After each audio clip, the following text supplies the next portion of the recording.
பிஜேபியோட ஒரு பாசிஸ்ட் கட்சி தமிழ்நாட்டில் ஒன்று இருக்கு. எதுன்னு சொல்லுங்க பார்ப்போம். உங்களுக்கு தெரியுமா? தெரிஞ்சா கமெண்ட்ல சொல்லுங்க.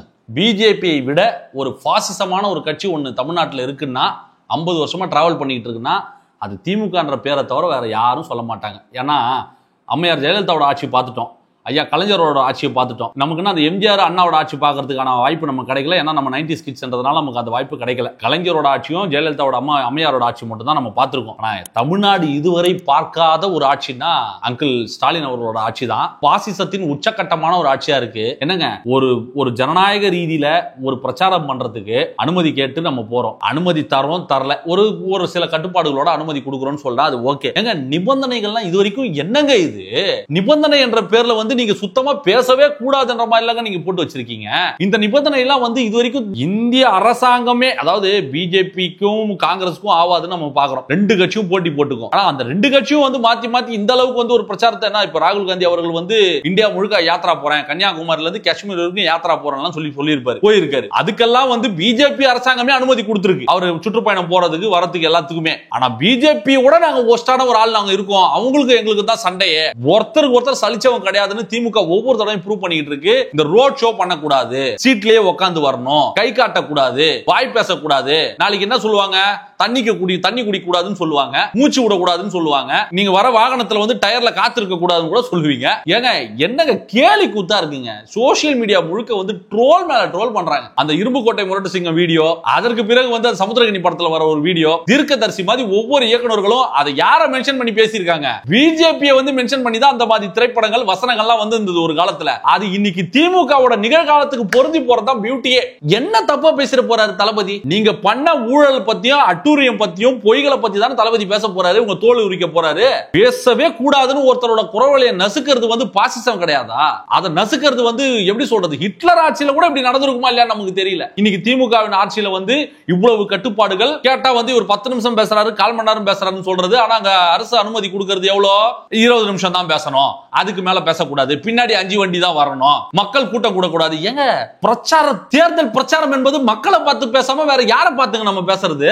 ஏங்க இது வரைக்கும் எடப்பாடி அவர்கள் பிரச்சாரம் போனாரு, ஏன் நீங்க அவங்களுக்கு இந்த மாதிரி ஒரு கட்டுப்பாடுகள் போடல?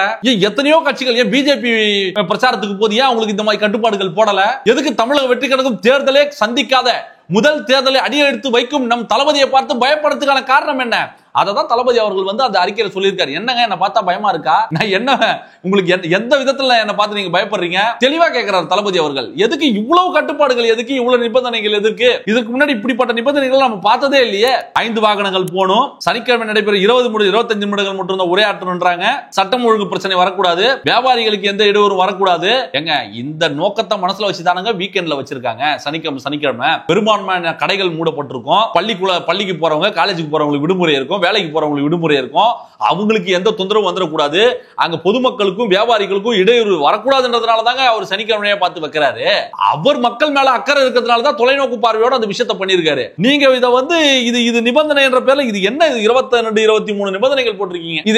இது பொதுமக்கள் பார்த்தானா சிரிப்பாங்களா மாட்டாங்களா? இவங்க என்ன பண்றாங்க, தளபதி எதிர்க்கிறோன்ற பேர்ல இவங்க தன்னை எக்ஸ்போஸ் பண்ணிக்கிட்டு மக்கள் முன்னாடி இந்த பாருங்க, நான் ஒரு கொடுங்கோல் ஆட்சி பண்ணிக்கிட்டு இருக்கேன், தயவு செய்து எனக்கு திரும்ப ஓட்டு போட்டுறாதீங்க, ஓட்டு போட்டா நான் இதை விட மோசமான ஒரு ஆட்சி கொடுப்பன்றத மக்கள் முன்னாடி, அதாவது நேரடியா சொல்லாம இன்டைரக்டா மக்களுக்கு போட்டு காட்டிக்கிட்டே இருக்காங்க.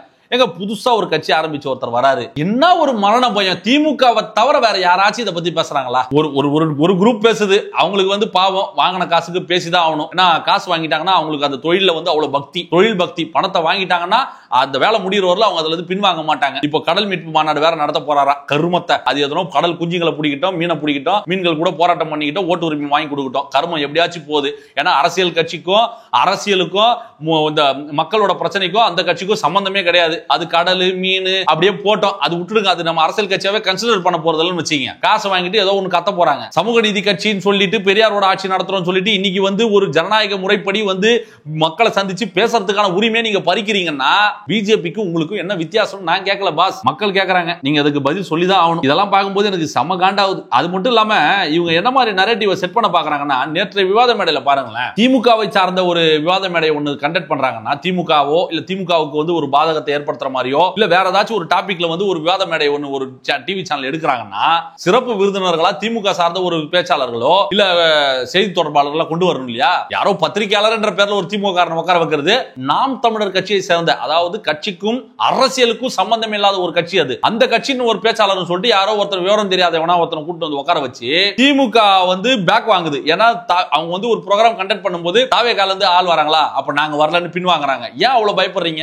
எங்க கூட பேசுறது உங்களுக்கு என்ன அப்படி பயம்? 70 வருஷ பாரம்பரிய ஒரு கட்சி, ஒரு நேர்மையான முறையில ஒரு கேள்வி நம்ம உட்காரோம்னா அது உங்கள்கிட்ட பதில் இல்ல. அதனால விவாத மேடைகள்ல வந்து பத்திரிகையாளர் திமுக, அதாவது கருப்புக்குள்ளா கேங் பத்திரிகையாளர் என்ற பேர்ல திமுக ஒருத்தர் உட்கார வைக்கிறது, அரசியலுக்கும் மக்கள் பிரச்சனைக்கும் சம்பந்தமே இல்லாத கெட்டு போனது சாப்பிடுற கட்சின்னு ஒண்ணு இருக்கு இல்லையா, அந்த கட்சியோட சார்பா ஒருத்தர் வந்து உட்கார வைக்கிறது. அவங்களுக்கு அரசியலுக்கு சம்பந்தமே இல்ல, ஏன் கூட்டு வந்து உட்கார வைக்கிறாங்கன்னு தெரியல. அவரை கூட்டு வந்து உட்கார வச்சு தமிழக வெற்றி கழகத்தோட பேச விடுறது. இதை வந்து ஒரு நரேஷனா கிரியேட் பண்ண பாக்குறாங்க ஒரு கேங். அதை வந்து நம்ம ஆளுங்க போறவங்க வந்து எங்க போனாலும் டைவர்ட் ஆகாம, தம்பி கொஞ்சம் ஓரம் போ, ஆமா ஓட்டு மேல உட்காந்து ஓட்டு கேட்கற வேலையை பாரு, நாங்க திமுக புலகறோம்னு சொல்லிட்டு டைவர்ட் ஆகாம ஒரு 2 போர்டை போட்டுட்டு திமுக புலகறதுக்கான வேலையை தான் நம்ம பாக்குறோம். இப்படியான ஒரு நரேஷனை கிரியேட் பண்றது மீடியாக்கள்ல. அவங்க எந்த ஒரு விவாதத்திலையும் கலந்துக்கிறது கிடையாது. நீங்க நோட் பண்ணி பாத்தீங்கன்னா தெரியும். அவங்க பேக் அடிச்சுக்கிட்டே வராங்க. அவடா தேவையில்லாம பேச்ச கொடுத்து வாய் கொடுத்து மத்தத நம்ம புண்ணாய்க்க வேண்டாம்னு அவங்க பேக் எடுத்துட்டாங்க. அது ஒரு பயத்தின் காரணமா நம்ம அது ஓப்பனாவே தெரியுது நமக்கு. அது அந்த நிகழ்வுகள் எல்லாம் பார்க்கும்போது இவங்களை உட்கார வச்சு பேச வைக்கிறது. ஏய் வாங்கின காசுக்கு போய் கூவி போ, உனக்கு என்ன வேலை, போய் கூவி கூவி விக்கிற வேலையை பாரு, ஓட்டு போடு ஓட்டு போடு, நாளைக்கு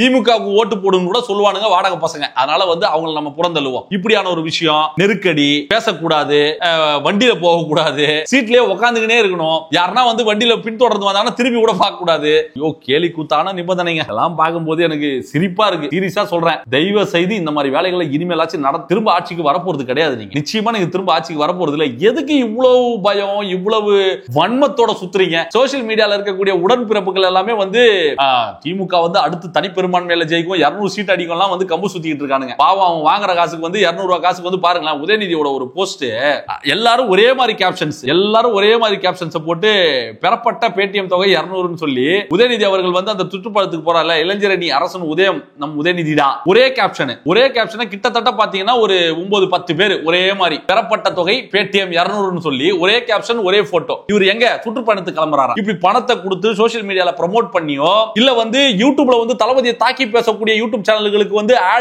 ஆட்ஸ் போட்டு வியூஸ் ஏத்தி கொடுக்கிற வேலையோ, Facebookல வந்து ஆட் ரெவென்யூ, இன்ஸ்டாகிராம்ல வந்து ப்ரோமோட் பண்ற வேலையை பண்ணா ஓட்டு வந்துருமா? சொல்லுங்க. ஏதாச்சும் 1-2 மக்களுக்கு நல்லது பண்ணிருந்தா உங்களுக்கு மக்கள் ஓட்டு போடுவாங்க. நீங்க சொன்ன ஒரு திட்டமும் அதெல்லாம் விட்டுட்டாங்க. இப்போ நவீன முறையில ஒரு விஷயத்தை கையாளுறாங்க. இன்ஸ்டாகிராம்ல இருக்கக்கூடிய வடக்கு இன்ஃப்ளூயன்சர்ஸ்னு ஒரு கேங் இருக்கும். இங்க எப்படி தமிழ்நாட்டுல வந்து இன்ஃப்ளூயன்சர்ஸ்னு ஒரு கேங் இருக்கோ, வீடியோல வந்து நம்ம என்ன கண்டென்ட் கொடுத்தாலும் ப்ரோமோட் பண்ணுவாங்க. அவங்க அவங்களோட தொழில் பிசினஸ், அதை நம்ம தப்பு சொல்லல. அதே மாதிரி வடக்குலயும் அந்த மாதிரி ஒரு கேங் இருக்கும் இல்லையா? இவர் பீகாருக்கு போயிருக்கும் பொழுது, ஃபாரினுக்கு போயிருக்கும் பொழுது, அப்பெல்லாம் வந்து அந்த வடக்குல இருக்கக்கூடிய ஊடகங்கள், வடக்குல இருக்கக்கூடிய இன்ஸ்டாகிராம் இன்ஃப்ளூயன்சர்ஸ்க்கு எல்லாம் பணத்தை கொடுத்து இந்தியாவிலேயே தலை சிறந்த ஒரு மாநிலம் தமிழ்நாடு, திமுகவின் ஆட்சியில் தான் தலை தூக்கி நிற்கிறது தமிழ்நாடு, இத்தனை திட்டங்கள், இத்தனை செயல்முறைகள், இத்தனை பயனாளர்கள், இத்தனை லட்சம் வேலை வாய்ப்புகள், இத்தனை லட்சம் அந்நிய முதலீடுகள் சொல்லி உருட்டாம இந்தியில हमारा देश में तमिलनाडु से कितना முதலீடு है, कितना வேலை வாய்ப்பு है சொல்லிட்டு அவ இந்தியில உருட்டுறான். அந்த பக்கம் இந்த பக்கம் தமிழ்நாட்டுல இப்போ ரீசெண்டா என்ன பண்றாங்கன்னா,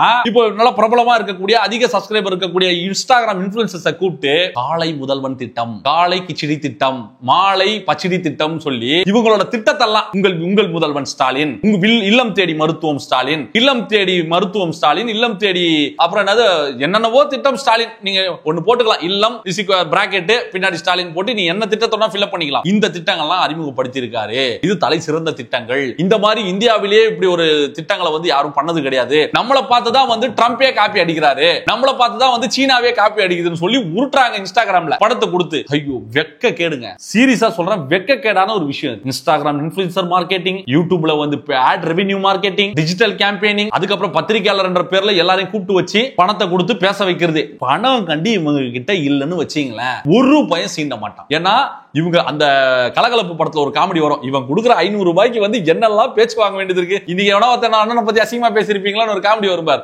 அந்த மாதிரி இவங்க கொடுக்குற பேமெண்ட் ஸ்டாப் ஆகி போச்சுன்னா இவங்களை ஆதரிச்சு பேசுறவங்களே ஓட ஓட அடிப்பாங்க. ஏன்னா அந்த அளவுக்கு கொதிச்சு போயிருக்காங்க. மின்சாரத்துல இருந்து விலைவாசியில இருந்து எல்லாமே வந்து கட்டுக்கடங்காம அவுட் ஆஃப் கண்ட்ரோல்ல போய்கிட்டு இருக்கு.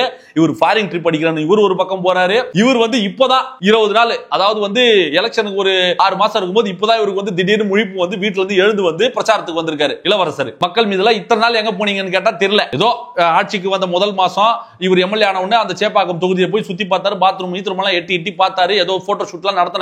ஆனா இங்க இப்போ எலெக்ஷன் முடிவு 4 வருஷம் கழிச்சு திடீர்னு இப்ப வந்துட்டு நானா வீட்டிலே இருக்கிறோம்னு நினைச்சீங்களா, நானா வீட்டுக்குள்ளே அரசியல் பண்றோம்னு நினைச்சீங்களா, தூங்கி எழுந்துட்டு வெறும் தேர்தல் நேரத்தில் மட்டும் வெளியே வரோம்னு நினைச்சீங்களான்னு கிண்டல் பண்றாரு. ஏங்க அது கண்ணாடி பாஸ். அது உங்களை நீங்களே பேசிக்கிட்டு இருக்கீங்க. கடந்த 1 வருஷம் 2 வருஷத்துல உதயநிதி அவர்கள் எங்க போனார்னு கேட்டா யாருக்குமே தெரியாது. புரியுதுங்களா? அப்படி இவங்களே வந்து எக்ஸ்போஸ் பண்ணி கண்ணாடி வச்சு பேசிங்க. கடைசி நேரங்களில் பிரச்சாரத்துக்கு போறது ஒரு பக்கம் பாத்தீங்கன்னா அப்ப போட்டோ ஷூட். அங்க மோடி பாரு எதை அவனுக்கு பேசிட்டு இருப்பான் ஒருத்தன் இங்கிலீஷ்ல. இவருக்கு எதுவுமே தெரியாது. இவரு சிரிப்பாரு. உடனே போட்டோ எடு. இவருக்கு நான் ஆங்கில புலமையில போட்டு பொழக்கிறாரா எங்க மோடி. அக்காலை எவனும் நிக்க முடியாதா அவர் முன்னாடின்னு இங்க இருக்கிற சில்லறைங்க, இங்க இருக்கிற சங்கிங்க வந்து பில்டப் கொடுப்பாங்க பாரு. அந்த மாதிரி இவரு ஃபாரின் போயிட்டு வந்துட்டு ஷாருக் கான் மாதிரி துஜே தேகா தோயே ஜானா சனம்னு போஸ்ட் கொடுத்துக்கிட்டு ஜாலியா போட்டோ ஷூட் எடுத்துக்கிட்டு நல்லா ஜம்முன்னு சுத்தி வராரு. நீங்க நல்லா பாருங்களேன். இந்த எலெக்ஷன்ல வந்து உதயநிதி தான் ப்ரோமோட் பண்றாங்க. ஸ்டாலின் அவர்களை ப்ரோமோட் பண்ணல. நல்லா நோட் பண்ணி பார்த்தா உங்களுக்கு தெரியும். எல்லா கேம்பெயினிங்ல எல்லா விஷயங்கள்ல வந்து முதலமைச்சர் வேட்பாளராக உதயநிதியை நிக்க வைக்கிறதுக்கான வேலை நடக்குதோன்ற ஒரு சந்தேகம் வருது மக்களே. தொடர்ந்து பாருங்க. எல்லா விஷயத்திலும் உதயநிதியை ப்ரோமோட் பண்ணிக்கிட்டு வராங்க, புஷ் பண்ணிக்கிட்டு வராங்க. ஐயா ஸ்டாலின் அவர்களோட அந்த பிரசன்ஸ்ன்றது குறைஞ்சிக்கிட்டே வருது. என்ன நடக்குது கட்சியில? உள்கட்சி கூசலா இப்படி பல விஷயங்கள் வந்து தமிழ்நாட்டு அரசியல்ல இப்ப சூடு பிடிக்க ஆரம்பிச்சிருக்கு. தூக்கம் இழக்க ஆரம்பிச்சிருக்காங்க. இவங்க அனுமதி கொடுக்குறாங்களோ கொடுக்கலையோ மக்களுக்கு தெரியும்ல. யார் நல்லது பண்ண வராங்க, யார் நமக்கான பிரச்சனையை பேச வராங்கன்றது மக்களுக்கு தெரியும் இல்லையா? பாக்குறான்ல ஒரு பாமரன், ஒரு பொதுமக்கள் பாக்குறாங்களே, ஏம்பா அந்த தம்பியை பேச விடுங்கப்பா. பேசவே விடாம வந்து நீ மட்டுமே வந்து ஒரு ஓட்டப்பந்தயத்துல வந்து 10 பேர் ஓட்டி ஜெயிச்சாதானங்க அது வெற்றி. யாரையும் நான் ஓட விட மாட்டேன், நான் மட்டும் தான் ஓடுவேன். இவங்க நேத்து சவுக்கு சொல்லியிருந்தார் ஒரு வீடியோல, நாங்க எழுதி கொடுக்கறதா நீங்க பேசணும் மட்டும் தான் நீங்க சொல்லல, மத்த எல்லாத்தையுமே சொல்லிட்டீங்க. எழுதி கொடுத்ததா பேசணும். தளபதி அவர்கள் வந்துட்டு திராவிட ஆட்சியில் ஐயா முதலமைச்சர் ஆட்சியில் வந்து ஒரு போனான ஆட்சி நடக்கிறது, பெண்கள் பாதுகாப்பு, விலைவாசி கட்டுப்பாடு, பல கோடி பேருக்கு வந்து வேலை வாய்ப்பு, அந்நிய முதலீடுகள், இப்படி எல்லாத்தையும் வந்து பொற்கால ஆட்சி நடக்குது. அடுத்த 100 வருஷத்துக்கு வந்து ஐயா அங்கிள் ஸ்டாலின் ஆட்சி தான் நடக்கணும்னு தளபதி அவர்கள் பேசணும்னு எதிர்பார்க்கிறாங்க. அதை மட்டும் தான் சொல்லல நிபந்தனை என்ற பேர்ல. மீதி எல்லாத்தையும் சொல்லிட்டாங்க. போதும் சாமி போதும், எப்போடா தேர்தல் வரும்னு காத்துக்கிட்டு இருக்கோம். ரெடியா இருங்க, ஒரு விரல் புரட்சிக்கு தயாராகுங்கன்றத சொல்லிக்கிட்டு இந்த வீடியோவை நான் நிறைவு செய்யறேன். நம்ம பார்க்கல இந்த மாதிரி ஒரு பாசிச ஆட்சியை இது வரைக்கும் நாங்க பார்க்கல.